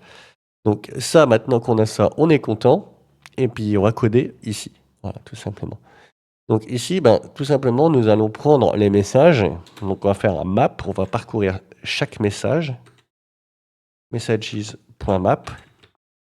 OK, et on va prendre chaque message unique. cette fois. On va prendre l'index aussi parce qu'on en aura besoin. On va retourner. Eh bien, on va retourner ce qu'on doit retourner, tout simplement. Hop. On va retourner une div. Déjà. On va lui mettre une classe name à cette div. On va lui mettre une classe name de... Pour l'instant, je la laisse vide parce qu'on verra, on en aura besoin après. On va mettre key. On va mettre index. Voilà. Donc là, on retourne plusieurs... On fait un map, donc il nous faut une clé, hein, vous connaissez en React. Et ensuite, nous allons mettre le contenu du message. Eh bien, ce sera message.content qui va être ici affiché. Donc, au niveau de la classe name, qu'est-ce qu'on va faire? Eh bien, au niveau de la classe name, on va utiliser du JavaScript pour faire une classe name dynamique. On va se poser une question. Est-ce que c'est un message qui vient de l'utilisateur? On va faire une ternaire. Si oui, on va donner la classe name userMessage. Sinon, on va donner la classe name iMessage. Voilà. Donc ici, on a donc tout simplement, on va mettre ça à la ligne. Je pense que c'est plus sympa en fait. Voilà. On va donc mapper les messages et les afficher ici, tout simplement. Voilà. Donc on peut lui poser une question. Qu'est-ce qu'on va lui dire? Peux-tu me parler de la nuit des couteaux? Voilà. La nuit des couteaux. Mon message s'affiche bien, vous voyez, les messages que j'envoie. On voit bien ici que quand c'est en train de loader... ici, ouais, le truc est grisé parce que voilà, c'est en train de charger et qu'il n'y a pas de message. Dès que je tape, ça... Mais ce que je vais faire, c'est que je vais changer l'icône également. Voilà, donc il nous renvoie cette réponse qui est très moche, hein, comme vous pouvez le voir, avec plein de petites étoiles. C'est pas du tout stylisé. Et en plus, on ne distingue pas mon message du message d'en dessous. Ça, on va s'en occuper parce qu'on va faire du CSS pour que ce soit plus joli. Et on va s'occuper de ça, des étoiles. On remarquera quelque chose quand on regarde, c'est que les étoiles, la nuit des longs couteaux en allemand, et on dirait que c'est une sorte de titre, ça. Donc pour ça, j'ai fait une fonction que je vais pas vous détailler. Là, j'ai demandé, franchement, honnêtement, j'ai demandé à Inaï de me la faire. Je lui ai dit, on a ce texte qui rentre, et il faut que quand tu as des grosses étoiles, tu me mettes en gras. Quand tu as des petites étoiles, tu me fais un retour de la ligne. Il me l'a fait. Je vais juste la copier, coller quelque part. C'est un truc un peu fastidieux qu'on fait plus trop maintenant en 2024, bientôt 2025. On utilise les AI pour faire ce genre de trucs, c'est quand même bien plus sympa. Donc cette fonction, on va l'utiliser, mais ce qu'on va surtout faire, c'est qu'on va styler un peu tout ça, parce que c'est très moche en l'état. Pour ce faire, nous allons retourner dans le fichier SCSS et on va s'occuper donc des messages. Et du chat. Donc le chat, tac tac, il est où? Il est là. Donc le chat est là. Je vais copier le CSS que j'avais déjà préparé, mais après je vais vous expliquer ça, ça m'évitera de perdre un peu de temps. Hop. Voilà. Donc ce que j'ai fait, bon, flex 1 c'était toujours là. J'ai fait un display flex sur les messages de chat en colonne pour qu'ils se mettent les uns au-dessus des autres, avec un espacement de 10 pixels et un overflow Y, c'est-à-dire que quand ça va dépasser, on va pouvoir scroller. Pour les messages de l'utilisateur, j'ai mis une certaine couleur avec une certaine taille. Et pour l'autre, j'ai mis une autre couleur avec la même taille. Voilà, tout simplement, on sauvegarde. Donc voilà, ça va nous donner ça. Ok, au niveau stylage. Je ne suis pas occupé de la typo. En vrai, la typo, elle est assez moche, mais ça, on pourra le changer plus tard. Mais là, je vais pas le faire, hein. On va quand même faire full CSS. C'est pas forcément le but. Donc voilà, on a ça. Et maintenant, ce que je vais devoir faire, c'est aller chercher cette fonction que je vais utiliser pour pouvoir remplacer ces petites étoiles par quelque chose de plus sympa. Alors, avant toute chose, on va remarquer quelque chose d'assez intéressant, c'est que quand on lui pose une question, par exemple, parle-moi des hiboux, allez, allons-y pour les hiboux, on reçoit tout un bloc directement, et c'est pas très joli pour l'utilisateur qui voit un gros bloc arriver directement sur son écran. Nous, ce qu'on voudrait, c'est qu'il y ait un effet un petit peu de chat, c'est-à-dire que le mec écrive un peu comme ça. Là, on peut utiliser un paquet en JavaScript, en React, qui va nous permettre de faire ce petit effet qui est assez sympa. Ce paquet, ça s'appelle Typeit. Donc, on va aller voir tout de suite comment on l'installe. Hop, Typeit. Typeit, on va mettre React, voilà. Voilà, on a ici le paquet et ça s'installe comme ça. Donc, on va couper un peu le serveur. On va envoyer le Typeit. Et après, il y a des petits exemples de comment ça fonctionne. On va regarder ça.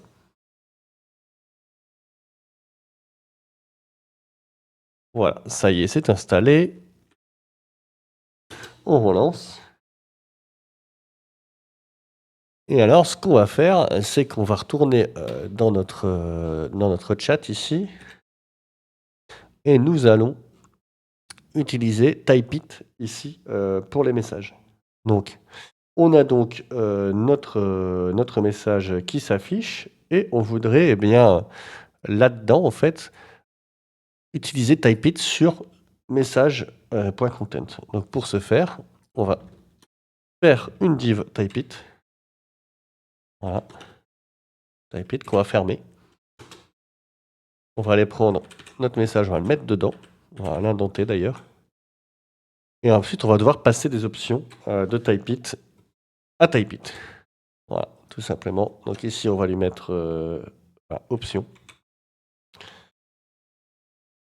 Alors, les options qu'on va lui passer, ça va être tout d'abord la speed. La speed, c'est la vitesse de frappe. Ok. Donc moi, je vais mettre 15. C'est très bien. Ensuite, on va mettre cette wait invisible until visible à true. On va mettre le curseur à true. Et le HTML à true. Ça, c'est pour recevoir du HTML. Voilà, on va faire un petit test. Parle-moi des lapins. Vous voyez déjà, moi, comment j'écris, ça le fait aussi, du coup. Et c'est quand même beaucoup plus stylé pour faire votre petit bot de chat d'avoir un rendu comme ceci. Donc, on a toujours ce problème voilà, d'horrible comment dirais-je, d'horrible mise en page de la réponse. Ça, on va s'en occuper avec une fonction que j'ai donc apportée ici qui s'appelle une fonction utile, que j'ai mis dans le back-end. On aurait peut-être pu la mettre dans le front aussi. Là, je ne sais pas trop quelle est la meilleure pratique, à vrai dire. Mais là, ça va être le back-end qui va donc s'occuper de ça. Et donc, on va prendre la réponse et on va la renvoyer avec ça. Et vous allez voir qu'il va y avoir des balises HTML un peu partout. Donc, hop, on va s'occuper de ça. Tac. On va importer. Sauvegarder. Il faudrait peut-être faire un petit bouton stop pour quand on en a marre. Ça, on pourra le faire après. Alors, tiens, maintenant, on va faire parle-moi des renards des neiges. Tiens, pourquoi pas?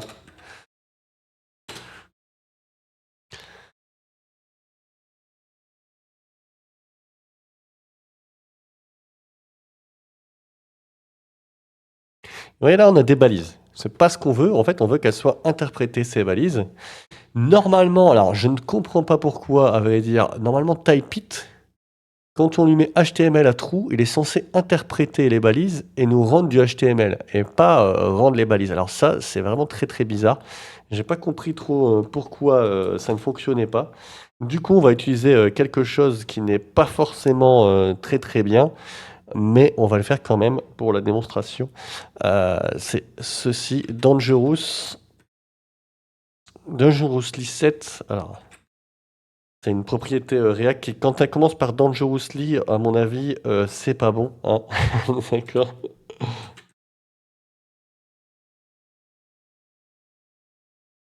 Et à ce... Voilà, on va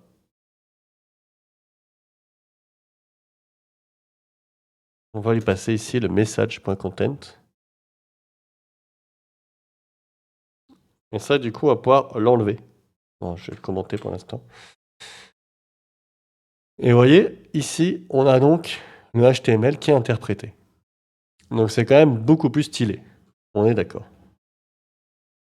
Alors, on va revenir un petit peu en arrière ici et on va supprimer notre transformation de texte en HTML. On va garder le texte moche pour l'instant pour pouvoir utiliser quelque chose qui va être très utile. Donc, vous voyez, quand j'envoie un message, parle-moi des renards, on va recevoir le message sous forme de bloc, là, du coup, maintenant, en texte moche.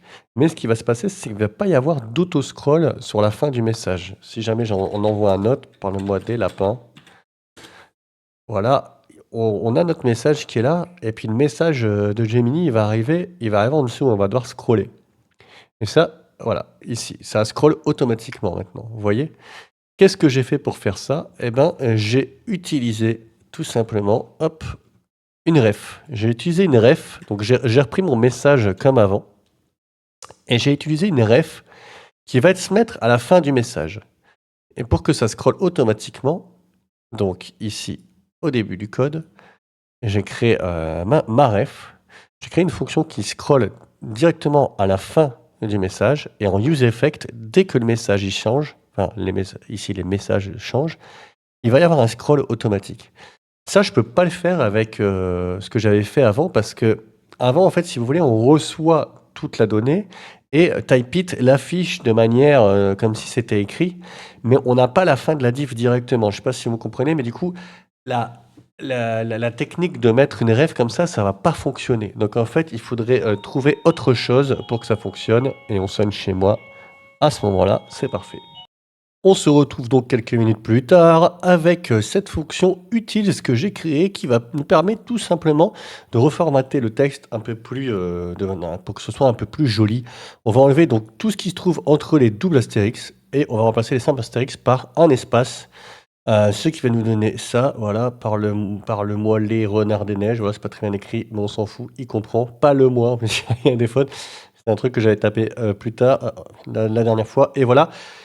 Et nous sort un texte qui est quand même un peu plus digeste. Donc cette fonction, tout simplement, je l'ai appelée dans mon service, ici, sur la réponse.text, je l'ai appelée sur le return. On passe maintenant à ce fichier chat interface qu'on va essayer, hop, on va dézoomer un peu, et on va essayer de le rendre un peu plus sympa, parce que là, ça fait quand même un peu beaucoup, voilà, c'est un peu dense, on va dire, et on va pouvoir notamment séparer un petit peu les composants ici. Et vous voyez, ici, on a un composant, on va dire un composant qui a la classe name chat qui est là, et on va dire, un deuxième qui serait l'input. Alors on pourrait tout simplement rendre deux composants plutôt que tout mettre dans un seul composant, ce qui serait plutôt pas mal.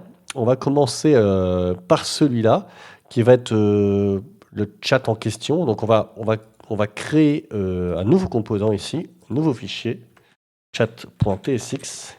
Hop, j'ai fait une petite faute de frappe parce que j'ai un H majuscule, on va corriger tout de suite. On va utiliser la petite macro RFC qui va nous créer un composant. Alors, il aura besoin de quoi en fait, ce composant? Quand on regarde bien, on fait un mapping sur les messages, là, les messages avec un S, et après, ben, ça à peu près tout. Et ici, on a aussi la ref. Donc, il va nous falloir la logique de la ref et les messages. Donc, on va devoir passer ici des messages. Hop, ça va être donc des messages. Ok, c'est ce qu'on va lui passer en props. On est d'accord là-dessus? Il n'y a pas photo. Ça va être ça qu'on va lui passer. Mais du coup, comment on va lui dire qu'on va lui typer ces props-là?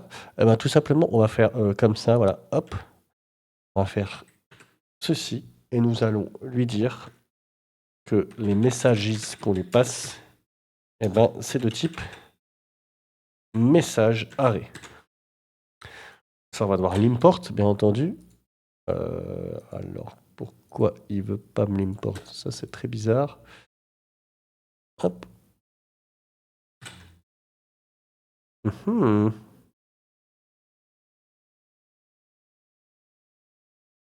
Étrange, étrange. On va l'import à la main. Allons-y. Import. Hop. Voilà. Et là, il veut pas. Ah oui, j'ai fait une faute de frappe. Regardez comme c'est magnifique. Alors, vous voyez, comme ça, c'est bien TypeScript. On regarde. voyez, il y avait une faute de frappe en fait. Mais ça, j'ai mis 3 S. C'est incroyable. Du coup, on va retourner là. On va le corriger en faisant F2. En faisant F2, ça va le changer partout. Et voilà. Et là, c'est bon. Ça a été corrigé partout. Les imports ont été corrigés également. Voilà. Donc, c'est pas mal. Vous voyez, ce petit truc de TypeScript, l'autocomplétion, pardon, c'est quand même bien pratique quand on fait des fautes de frappe. Ensuite, ce qu'il va falloir faire ici, il va falloir créer déjà la ref. On va reprendre le code. On va pas recopier. Hein, on va couper le code là-bas. Donc, on va prendre. Ce qu'on va avoir besoin, c'est ça en fait. Ces deux trucs-là, on va en avoir besoin. Donc, on va les mettre ici. Voilà, hop, tout simplement. Et on va devoir faire les imports qui vont pas, qui n'a pas, pardon. Ici, le useEffect aussi, on va devoir le reprendre également. Voilà, on va le prendre. Hop, hop. Ici, on sauvegarde. Et ici, on va pouvoir faire le useEffect. On va le faire en haut, le useEffect. Hein. En fait, il faut le faire ici. Et on va voir, on va pouvoir l'importer également. Voilà. Bon, ici à droite, ça va être pété pendant un moment. Hein. C'est pas bien grave. On va aller vérifier ici qu'il n'y a pas d'erreur. Si, il va y avoir des erreurs parce que celui-ci, il va me dire, bah non, moi celui-ci, je le connais pas. On l'enlève, c'est pas grave. Là, de toute façon, ce qu'on veut, c'est qu'on veut plus ça, nous. On va quand même prendre la class name chat qu'on va remettre sur notre div ici. Voilà. Et on va remplacer tout ça par simplement le nouveau composant qu'on a fait, qui s'appelle chat. Et on va lui passer en props bien, les messages qui sont là. Il n'y a plus qu'à l'import. Et voilà. Donc, tout le code qu'on avait là, bien sûr, je l'ai effacé avant de le copier. Pas très malin.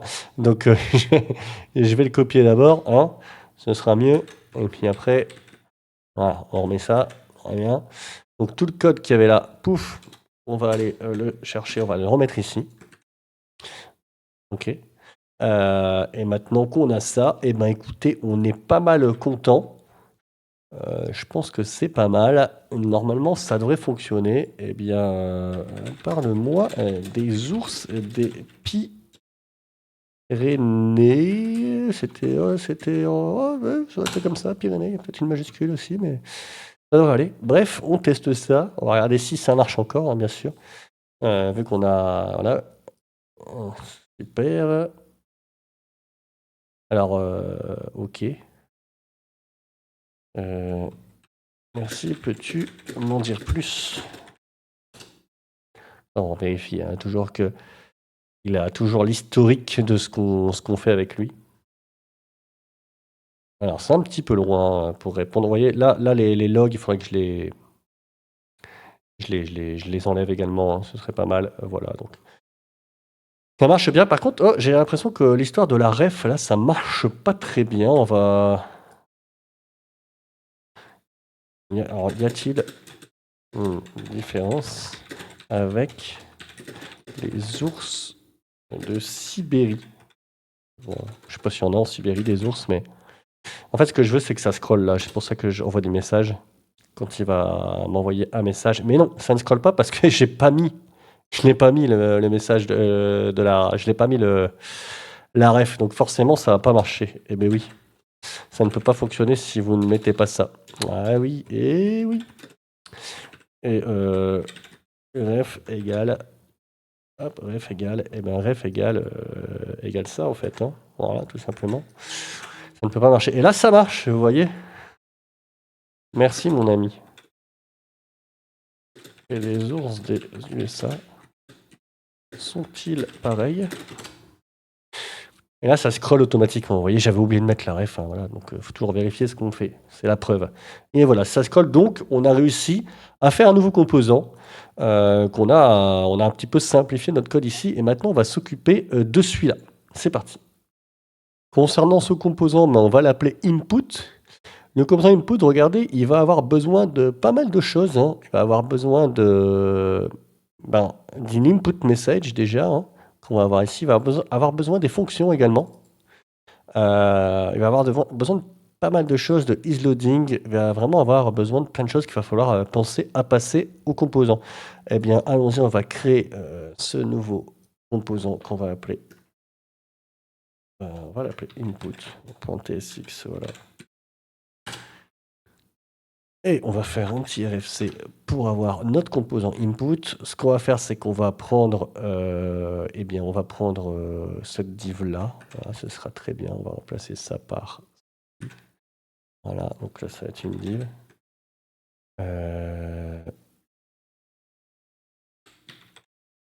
Voilà. On a notre petite div et on va reprendre tout ça. Voilà, tout ça, on va le prendre. Hop. Et on a oublié de copier un petit bout. Voilà. Voilà, nickel. Et là, vous voyez, on a en rouge ce qui va nous manquer, en fait, tout simplement. C'est ça. Ce sera tout ce qu'on va devoir lui passer en props. Donc, on peut déjà les nommer. Donc, il va y avoir input message.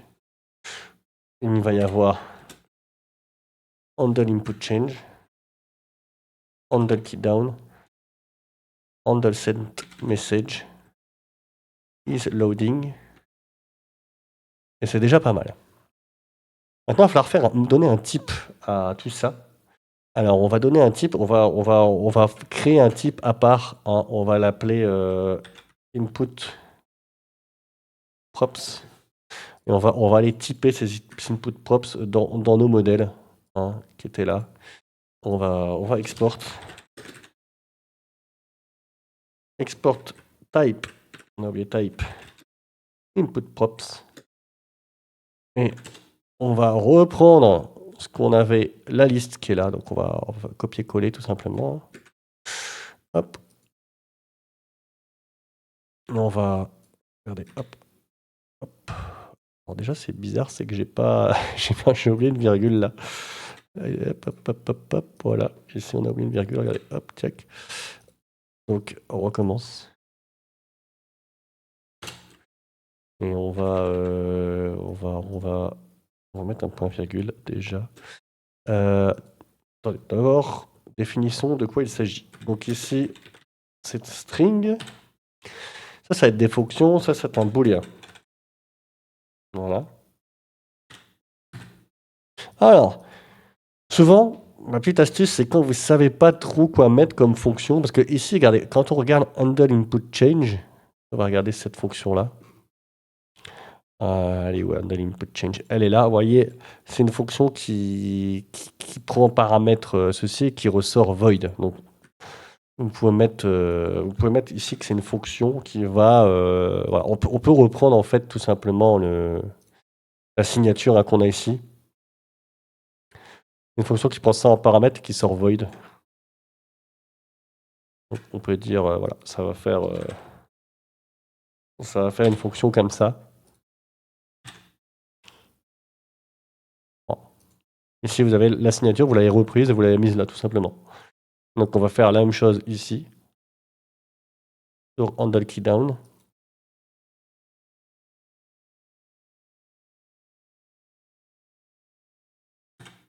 Il va falloir ramener les imports. Il ne veut pas me l'apporter. À chaque fois, il ne veut pas me l'import celui-là.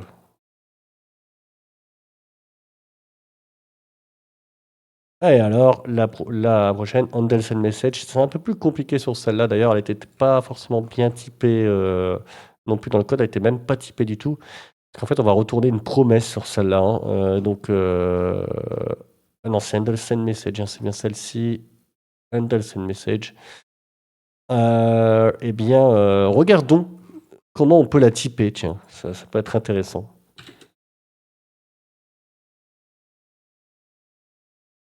Imaginons que je mette que ça me retourne une string, ce qui est pas bon, bien sûr. Là, ça va dire quoi? Bon, là déjà, ça va dire, regardez, il y a un return ici, donc ça peut pas retourner qu'une string. Ça peut être une string ou une define, par exemple. Enfin, voilà, c'est pas mal. Et ensuite, j'ai l'impression qu'il n'y a pas d'autre erreur, puisque à la fin, qu'est-ce qu'on fait finalement dans cette fonction? Qu'est-ce qu'on fait? Ici, on va retourner une define, donc au début de la fonction, s'il ne se passe rien. Et bon, dans tout le reste de la fonction, on fait quoi? Ici, on fait un try-catch, etc. Et finalement, regardez, on retourne pas grand-chose, en fait, finalement. Ce qu'on va faire, c'est mettre à jour des states, mais on va rien retourner. Même la string, on la retourne pas, finalement. Donc on va même pouvoir l'enlever. Voilà. Ça va être une promise undefined, tout simplement. Voilà. On va aller typer ça. C'est une fonction qui va retourner ceci. Voilà, donc on a notre type. Et ici, il n'y a plus qu'à importer le modèle. Et voilà, nous avons notre fonction. Alors là, je vais dézoomer un petit peu, voilà, pour qu'on voit tout un petit peu mieux comme ça. Voilà, donc là, on a notre nouveau composant qui s'appelle donc input. Et on a donc ici, eh bien, que je retrouve le bon truc. Voilà, on va pouvoir enlever ce composant-là, enfin, tout ce code-là, on va pouvoir le faire sauter. Voilà, chaque. On va mettre input. Par contre, on va devoir non seulement l'import et ajouter toutes les props qu'on a mis juste avant.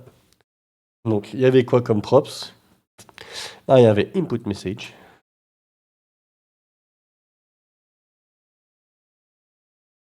Input message, ce sera input message. Il y avait handle input change. Handle input change, donc il faudra recopier à chaque fois.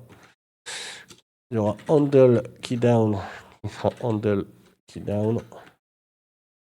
Handle sent message, qui sera pareil. Et il y aura isLoading, qui sera égal à isLoading. Voilà, le code est un peu moins fouillis, on va dire, parce qu'on a un peu épuré la partie JSX, donc c'est quand même pas trop mal, c'est un petit peu mieux. Et eh bien, on va regarder ici, il y a un problème par contre de CSS, on va s'en occuper après. Et on va pouvoir tester ça. Et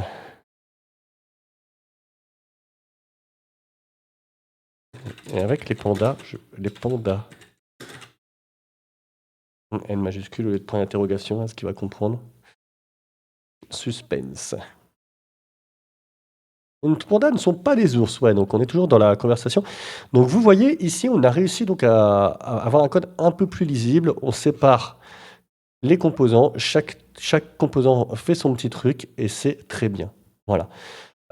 Il faut savoir une chose, c'est qu'ici, je me suis un peu planté, en fait, au final, quand j'ai effacé, parce que c'est pour ça que le CSS, il est pété. Parce que regardez, j'ai gardé la div input, alors qu'elle est déjà ici, la div input. Donc ça, il faut l'enlever aussi. La div input, il faut que j'enlève. Voilà. Voilà, hop, attendez. Voilà, donc on a notre div input, check. On enlève. Ici, on retourne la div container. Et on a... Alors, pourquoi il y a une div en plus ici? Très bonne question. Ah, j'ai la div input qui est là. Tac. Input, le bouton, la fin de la div, d'accord. Ici, j'avais ma div input qui ne servait à rien. Donc, je vais l'enlever. Et voilà, normalement, c'est bon comme ça. C'est parfait. On va enlever la petite ligne en plus, là. Celle-là aussi. Tac. Et voilà, donc, voilà, le CSS s'est remis. Et ça a l'air de fonctionner. Bref, on n'est pas trop mal. Ce qu'on va faire, c'est qu'on va faire un dernier petit truc en CSS, histoire de... On va s'occuper du bouton. Alors, hop, le bouton qui est là en bas, on va lui coller du CSS un petit peu plus poussé, on va dire. Alors, je vais copier-coller le CSS que j'avais déjà préparé, qui va être là. Voilà, et ça va nous donner un petit... Déjà, on a un petit... comment dirais-je? Un petit curseur qui change. Et pendant que ça charge, il sera comme ça le curseur, voilà, tout simplement. Et je vais me dire, quel autre animal... Bon, à quel autre animal? À quel autre animal peut-on les comparer? J'aime bien rester sur des questions sur ce que j'ai dit avant pour toujours avoir cette conversation un petit peu rebondie par rapport à ce qu'il m'a dit. Voilà, il parle des pandas, du coup il a bien compris que je parlais de ce qu'on avait parlé juste avant. Eh bien écoutez, je pense qu'on va passer à la conclusion. On va résumer tout ça tranquillement. Je vous dis à tout de suite. Et voilà, on va faire juste un petit bilan avant de finir la vidéo. Qu'est-ce qu'on a fait? Eh bien, on a créé un back-end avec Nest. Avec Nest, on a créé la route post, enfin, la route Gemini/chat. Avec la méthode post, on va prendre dans le body le message ainsi que l'historique. On va passer tout ça au service qui va se charger de faire la tambouille avec Google API. Il va nous prendre notre clé API. Il va utiliser la config, donc les variables d'environnement pour récupérer la clé API. Il va générer un modèle. Avec ce modèle, il va démarrer un chat avec la fonction start chat. Et ensuite, on va récupérer la réponse. La réponse va être envoyée, donc elle va être retournée ici. Elle va donc être récupérée par le contrôleur qui va envoyer tout ça au front quand il va appeler cette route. Au niveau du front, on a fait une simple application React pardon, toute simple. On a utilisé, eh bien, on a utilisé ici, tac tac. On a donc fait un try-catch dans le handle send message qui se déclenche quand on envoie un message. On envoie un message. Ce message, on lui dit ben, c'est un message d'utilisateur, on le définit comme tel. On le stocke dans une liste de messages et on le met dans l'historique. Ensuite, donc, on appelle notre API avec un try-catch. On récupère le résultat s'il n'y a pas eu d'erreur. On va mettre ce résultat dans des messages, mais sous le label message de l'AI, cette fois AI Message. Et ces messages, eh bien, ils vont être stockés dans l'historique. Et ensuite, on va passer tout ça à nos composants qui sont là. Le chat qui va se charger d'afficher le chat. Il va reprendre les messages, il va les mapper et les afficher. Et on a l'input ici, qui est en bas pour envoyer les messages, qui reprend toute la logique de l'input. Donc on envoie des messages et on balance tout par les props aux composants parents. Voilà, j'espère que ça aura été intéressant pour vous. Je sais que c'est une vidéo d'un niveau un peu avancé, entre guillemets, hein, c'est pas une vidéo du tout de débutant, mais je trouvais ça intéressant d'avoir une vidéo en français sur l'API Gemini qui est vraiment pas mal. On peut même envoyer des images d'ailleurs, si ça vous intéresse, je pourrais faire une vidéo dessus. Vous pouvez envoyer des images et interagir avec l'API sur des images, c'est plutôt sympa. Écoutez, je vous dis à bientôt sur la chaîne, j'espère que ça vous plaira. Ciao, bye.